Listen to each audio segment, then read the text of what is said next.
అందరికీ నమస్కారాలండి. మీ అందరికీ తెలుసు అమరావతి రాజధాని కృష్ణానది పక్కన ఇటు గుంటూరు అండ్ విజయవాడ మధ్యలో నిర్ణయించింది. అయితే ఇక్కడ 217 చదరపు కిలోమీటర్లో ఈ అమరావతి రాజధాని కట్టడానికి ఆ రోజు నిర్ణయించడం ముఖ్యమంత్రి గారు. దానికి సంబంధించి 41,000 కోట్ల రూపాయలకి టెండర్స్ ఇవ్వటం, వర్క్స్ టేకప్ చేయటం, కొంతవరకు వర్క్లు అయినాయి. అదేవిధంగా అధికారుల కోసం బిల్డింగ్స్ దాదాపు 3,600 బిల్డింగ్స్, కొన్ని అయితే 90% అయిపోయినాయి, కొన్ని 80% అయినాయి, కొన్ని 70% అయినాయి. అయితే గత ప్రభుత్వం 3 ముక్కలు ఆటాడుతూ దాన్ని యాక్చువల్గా నిర్మాణం చేసింది. అయితే మళ్ళా ప్రభుత్వం వచ్చే ముందే ముఖ్యమంత్రి గారు చాలా క్లియర్గా చెప్పారు, ప్రభుత్వం రాగానే వెంటనే అమరావతిని టేకప్ చేస్తామని రైతు సోదరులందరికీ చెప్పడం జరిగింది. అంటే ఇక్కడ రైతు సోదరులు కేవలం 58 రోజుల్లో 58 డేస్లో వాళ్ళు 34,000 ఎకరాలు ల్యాండ్ ఇచ్చారు. ఇక్కడ మా ముఖ్యమంత్రి గారి మీద నమ్మకంతో. అయితే దానికి తగ్గట్టుగానే మేము ఇక్కడ డెవలప్ చేయడానికి అన్ని విధాలు చేసి టెండర్లు ఇచ్చి 41 కోట్ల రూపాయలకి టెండర్లు ఇచ్చి దాదాపు ఒక 5,000 కోట్ల రూపాయలు కూడా పే చేయటం జరిగింది. అయితే ఈ నేపథ్యంలో అమరావతి క్యాపిటల్ సిటీ అనేది ప్రపంచంలో టాప్ 5 సిటీస్లో ఒకటి చేయాలని ఆ రోజు ముఖ్యమంత్రి గారికి మాకు నిర్దేశించారు. ప్రపంచంలో ఉన్న టాప్ 5 సిటీస్లో ఒకటి కావాలని. దానికి తగ్గట్టుగానే దీన్ని డిజైన్ చేయించాం సింగపూర్ వాళ్ళ ద్వారా.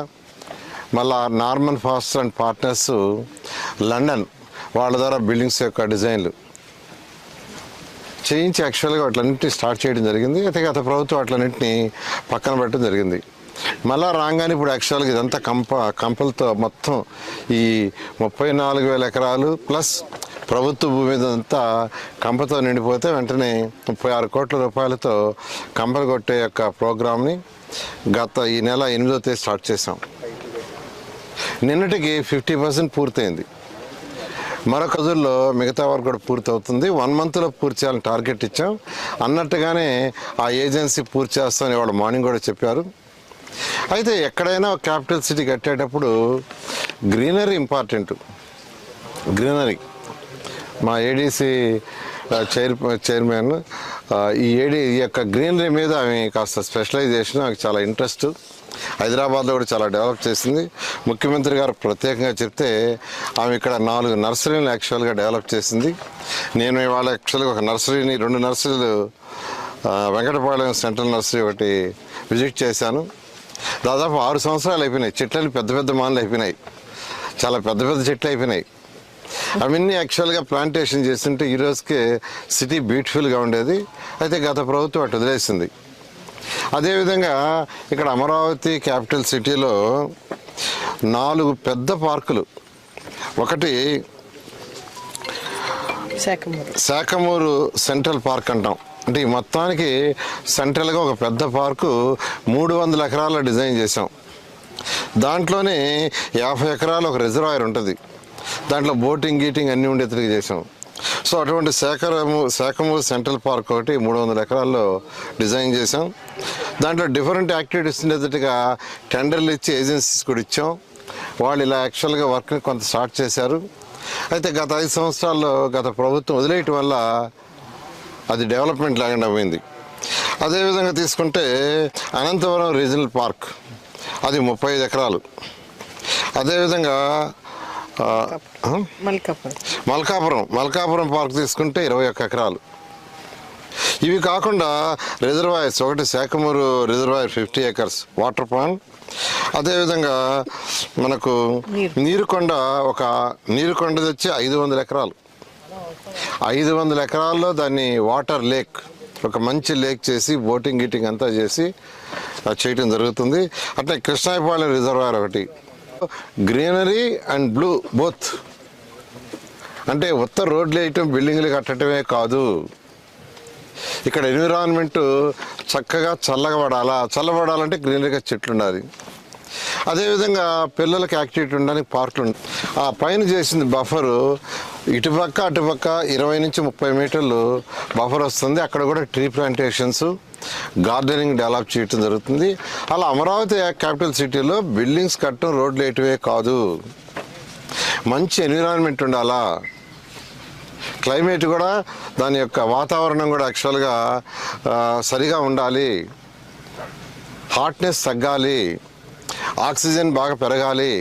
వీటన్నిటిలో దృష్టిలో పెట్టుకొని గ్రీనరీ, బ్లూ ఈ రెండింటి డెవలప్ చేయడంలో ఈ యొక్క పార్కులు కానీ లేదా ఈ యొక్క కెనాల్స్కి బోత్ సైడ్ డెవలప్ చేయటం కానీ, అదేవిధంగా పాండ్స్ ఏదైతే రిజర్వాయర్స్ ఇవన్నీ కూడా డెవలప్ చేయడం జరిగింది. ఇవాళ నేను విజిట్ చేశాను. ఇవాళ యాక్చువల్గా మేడం గారికి యాక్చువల్గా ఆదేశించాను ఇవన్నీ కూడా 6 నెలల్లో పూర్తి చేయమని. 6 months ఏదైతే అంటే ఈ యొక్క పార్కులు 4 పార్కులు 6 నెలల్లో పూర్తి చేయండి. మిగతా వాటికి కొండవీటివాకి, పాలవాకి, గ్రావిటీ కెనాల్కి, రిజర్వాయర్లకి వాటి యొక్క ఎస్టిమేషన్ చేయమన్నాను. వాటికి కూడా టైం బౌండెడ్గా తీసుకొని ఇప్పుడు లోపల చేయటం కూడా జరుగుతుంది. ఈ పార్కులు మాత్రం 6 నెలల్లో పూర్తి చేయడం జరుగుతుంది. ఇప్పుడు అమరావతి ఉంటాయండి యాక్చువల్గా. దానికి యాక్చువల్గా ఏంటంటే అంటే కొన్ని ఐటమ్స్కి ఎస్ఆర్ఆర్ రేట్లు ఉండవు. 5 ఏళ్ళు అయిపోయింది. 5 ఏళ్ళు ఏమి దాదాపు 5.5 సంవత్సరం కావచ్చింది. అందువల్ల ఏంటంటే వాడు ఈ టెండర్లన్నీ ఎంతవరకు చేశారో అంతవరకు క్లోజ్ చేస్తున్నాం. రోడ్లు కానీ బిల్డింగ్స్ కానీ ప్రజెంట్ అప్పుడు ఆ రోజు వాళ్ళు చేసిన వర్క్కి క్లోజ్ చేస్తున్నాం. మళ్ళీ అన్నిటికీ రీటెండర్ పిలుస్తున్నాం. డేట్ ఎప్పటి నుంచి ప్రారంభమవుతాయి అంటే యాక్చువల్గా ఇవన్నీ మన ఐఐటి వాళ్ళకి ఇచ్చున్నాం. అవన్నీ కూడా ఫస్ట్ వీక్ లోపల రిపోర్ట్స్ వస్తాయి. రిపోర్ట్స్ వచ్చిన తర్వాత కమిటీ కూర్చొని డిసైడ్ చేసి ఇమీడియట్గా దానికి సంబంధించిన టెండర్లు ఎస్టిమేట్ చేయటం ఇవన్నీ చేయడానికి మరొక 1.5 months 2 months పడుతుందండి.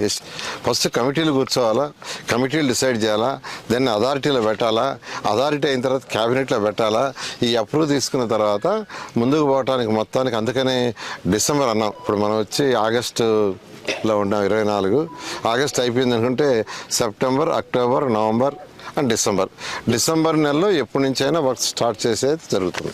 సార్ ఎస్టిమేషన్ ఎంత, టోటల్ ఎంత? యాక్చువల్గా 41 కోట్లకి టెండర్స్ ఇచ్చామండి. అది కాకుండా మరొక 9 కోట్ల వరకు కొన్ని రోడ్లు ఉన్నాయి. అంటే కొందరు ల్యాండ్ ఇవ్వక అవన్నీ ఆగిపోయింది. అది సుమారుగా 50,000 కోట్లు. అప్పుడు అది ఇప్పుడు ఎస్టిమేషన్ వేస్తే ఎంత అవుతుందో వాళ్ళు అధికారులు ఇచ్చిన తర్వాత మీకు తెలియజేయడం జరుగుతుంది.